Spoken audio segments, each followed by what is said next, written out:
Cameroon is on edge. Cities are burning, classrooms are empty, and fear is spreading faster than the government can contain it. After more than 4 decades in power, President Paul Biya has once again declared victory in an election that many say was anything but fair. At 92 years old, Biya now stands as the oldest-serving head of state in the world, but his country is showing cracks that no speech or ceremony can hide. This isn't just about one leader holding on to power. It's about what happens when a nation starts to break under its own silence. If you care about truth, power, and what really happens behind the headlines, subscribe and let's break it down.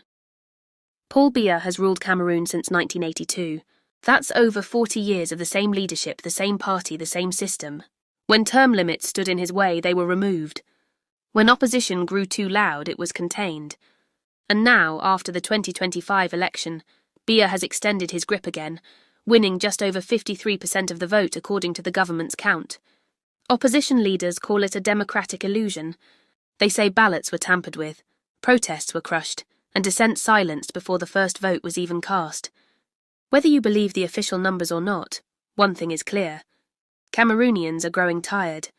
A generation has lived and died under the same president, and for many young people, Biya's rule is the only reality they've ever known. Perhaps the most painful part of this story isn't what's burning, it's what's disappearing. Education. Across Cameroon's conflict zones, schools have become ghost buildings. According to UNICEF, thousands have been forced to close, leaving hundreds of thousands of children without access to classrooms. Some schools were destroyed, others shut down out of fear. In certain regions, teachers have been targeted, kidnapped, even killed, all for daring to teach. Imagine growing up in a country where going to school could get you killed. That's the reality for countless children across the north, the west, and even parts of the Littoral Region. The long-term cost? A lost generation. One that might never catch up, never rebuild, and never believe in the idea of a better tomorrow. While the capital celebrates the victory, the north and littoral regions are living through chaos.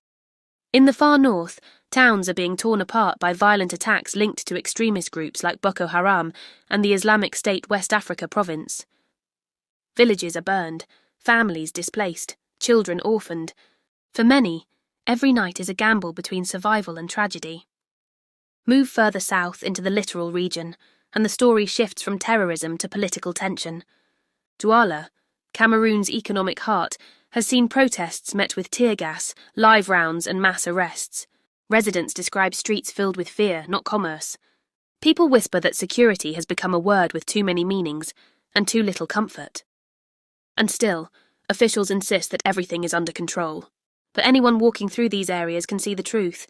The state may hold power, but it's losing the country. Paul Biya's defenders call him a symbol of stability. But what kind of stability survives only by suppressing change? A nation cannot stay young when its leadership refuses to grow. And power, no matter how old or powerful, eventually meets resistance, especially when the people's patience runs out. Cameroon's story right now is one of contrast. A president who refuses to leave,